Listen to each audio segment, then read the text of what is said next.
എല്ലാവർക്കും ശുഭദിനം ആശംസിക്കുന്നു. കണ്ണൂരിൽ നിന്നും ഏകദേശം 30 കിലോമീറ്റർ അകലെയുള്ള ചെറുകുന്ന് അന്നപൂർണേശ്വരി ക്ഷേത്രം കാണാനാണ് നമ്മളിന്ന് പോകുന്നത്. ലോകപ്രസിദ്ധമായ ഈ ക്ഷേത്രം ചരിത്രത്തിൽ സ്വർണ്ണ ലിപികളാൽ എഴുതപ്പെട്ട ഒരു അമ്പലമാണ്. 2 വലിയ വടവൃക്ഷങ്ങൾ നമ്മെ സ്വാഗതം ചെയ്തുകൊണ്ട് കവാടത്തിൽ നിൽപ്പുണ്ട്. മധ്യത്തിലായി വെടിക്കോട്ട. വെടിയുടെ ശബ്ദം ഒന്നും കേൾക്കാനില്ല കേട്ടോ. അമ്പലത്തിൽ നിന്നുള്ള ദീർഘവീക്ഷണം വളരെ മനോഹരമാണ്.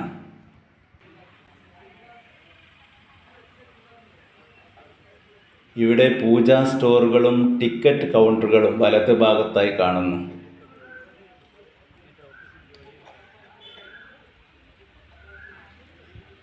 വിശാലമായ മുറ്റം ഈ അമ്പലത്തിൻ്റെ ഒരു പ്രത്യേകതകളിൽ ഒന്നാണ്.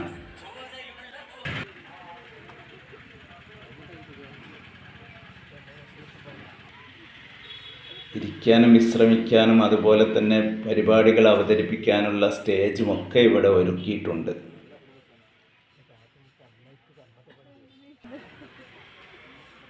വളരെ പ്രത്യേകമായുള്ള 2 വിളക്കുകൾ അതിന് കുട ചൂടി കൊണ്ട് നിൽപ്പുണ്ട്.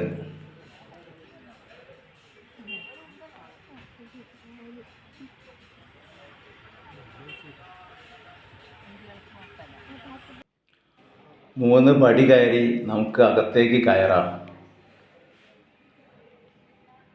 നേരെ മുന്നിൽ ദീപാലങ്കൃതമായ ശ്രീകോവിൽ.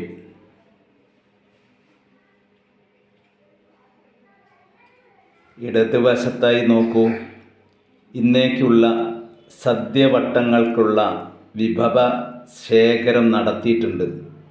ഓരോ ദിവസവും ഇവിടെ ഭക്തർ അന്നേക്കുള്ള സദ്യക്കുള്ള വിഭവങ്ങൾ നൽകുന്നുണ്ട്.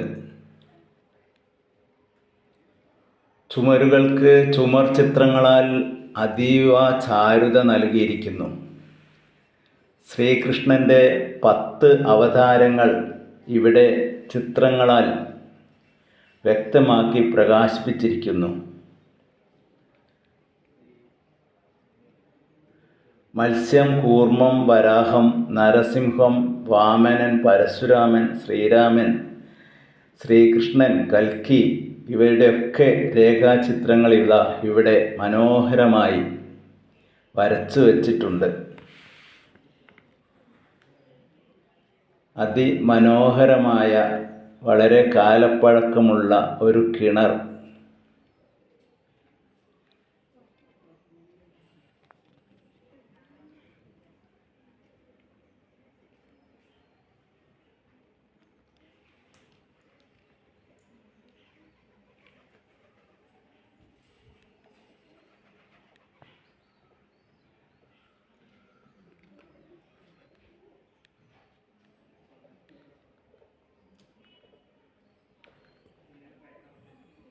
ഗണപതിയും ശ്രീ അയ്യപ്പനും സരസ്വതിയും ശിവഭഗവാനും പാർവതിയുമെല്ലാം ഇവിടെ ചുമരുകളിൽ ഇടം പിടിച്ചിട്ടുണ്ട്. വളരെ നീളമുള്ള ഇടനാഴികകളിൽ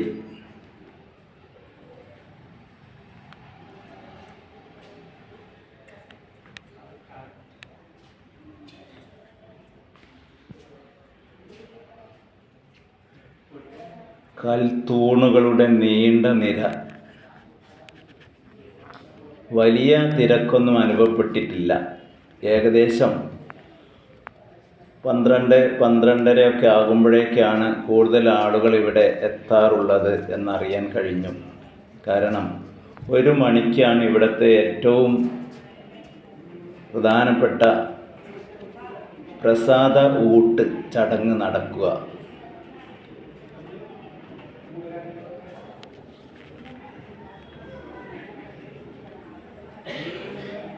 ചുറ്റമ്പലം അതിമനോഹരമാണ്. ശ്രീകോവിലിൻ്റെ ഒരു ഭാഗം സൈഡിൽ നിന്നുള്ള കാഴ്ചയാണ്. ഇവിടെ നമുക്ക് പാൻസും ധരിച്ച് അമ്പലത്തിനുള്ളിലേക്ക് പ്രവേശിക്കാം. പക്ഷേ ശ്രീകോവിലിൻ്റെ ഉള്ളിലേക്ക് പാൻസ് ഇട്ട് പോകാൻ പാടില്ല. അതുപോലെ തന്നെ ഫോട്ടോ എടുക്കാൻ പാടില്ല. ആളുകളിതാ ഇപ്പോൾ തന്നെ വന്ന് വിശ്രമിക്കുന്നു.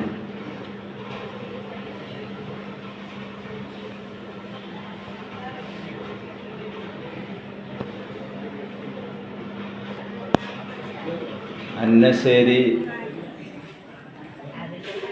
അമ്പലത്തിലെ പ്രസാദ ഊട്ട് പ്രസിദ്ധമാണ്. ഭോജനശാലയിൽ ഒരുപാട് പേർ സ്ഥലം പിടിക്കാനായി വന്നിരിക്കുന്നു. ആളുകൾ തിങ്ങി നിറയാനായി.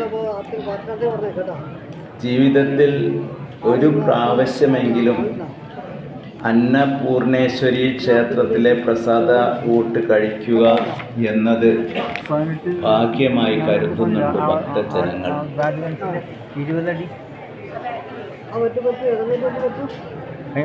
അതിനാൽ തന്നെ കേരളത്തിൻ്റെ മറ്റും വിവിധ ഭാഗങ്ങളിൽ നിന്നും ധാരാളം പേർ ഇവിടേക്ക് വരുന്നുണ്ട്. ഇവിടെ നോക്കൂ, ഇവിടെ തറയിൽ ചമ്രം പടിഞ്ഞിരുന്ന് വേണം ആഹരിക്കാൻ. ഉച്ചയ്ക്ക് 1 മണിക്കാണ് ഭക്ഷണം വിളമ്പുക. എല്ലാവർക്കും നാക്കിലയിട്ട് അച്ചാറ്, കൂട്ടുകറി, തുമ്പപ്പൂ പോലുള്ള ചോറും സാമ്പാറും വിളമ്പുന്നു. പണ്ട് കല്യാണങ്ങളിലും മറ്റും വിളമ്പാറുള്ളതുപോലെ ചോറ് കൊട്ടയിൽ ഇലയിൽ ചിതറി പ്രത്യേകം സ്റ്റൈലിലാണ് വിളമ്പുന്നത്. ഒരു വറ്റുകൂടി ഇലയിൽ നിന്നും പുറത്തു പോകില്ല. കൂടുതൽ അളവ് വീടില്ല. ആദ്യ പന്തിയിൽ ഇരുന്നത് കാരണം സദ്യവട്ടങ്ങളെല്ലാം നല്ല ചൂട്, പോരാത്തതിന് നല്ല എരിവും. വിഭവങ്ങൾ കുറവാണെങ്കിലും വിഭവ സമൃദ്ധമായി കഴിച്ചപ്പോൾ ഇല മടക്കി ഓരോരുത്തരായി അടുത്തുള്ള വേസ്റ്റ് ബിന്നിൽ നിക്ഷേപിക്കുന്നു. കഴുകുന്നു. എല്ലാവരുടെയും മുഖത്ത് സംതൃപ്തി വിളയാടുന്നു. അന്നപൂർണേശ്വരിയുടെ അനുഗ്രഹം ലഭിച്ച പോലെ. അമ്പലത്തിന് ചേർന്ന് തന്നെ വണ്ടികളിടാൻ പാർക്കിംഗ് സൗകര്യമുണ്ട്. അതോട് ചേർന്ന് അതിമനോഹരമായ അമ്പലക്കുളം.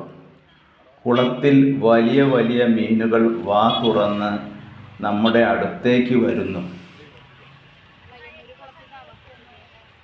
വലിയ ഒരു കുളം തന്നെയാണ്.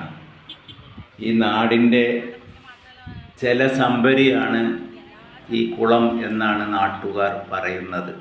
എന്നും വെള്ളം സമൃദ്ധമാണ്. മനോഹരമായ കാഴ്ച. എല്ലാ അമ്പലങ്ങളോട് ചേർന്ന് ഒരു കുളമുണ്ടാകും, ഒരു ജലസംഭരണി ഉണ്ടാകും, ജലസ്രോതസ് ഉണ്ടാകും എന്നതൊരു പ്രത്യേകത തന്നെയാണ്. കാര്യമായ ആളുകളൊന്നും ഇതിൽ കുളിച്ചോ അലക്കിയോ ജലം മലിനമാക്കുന്നില്ല എന്നത് ഈ നാട്ടുകാരുടെ ഒരു മേന്മ തന്നെ ആയിരിക്കും.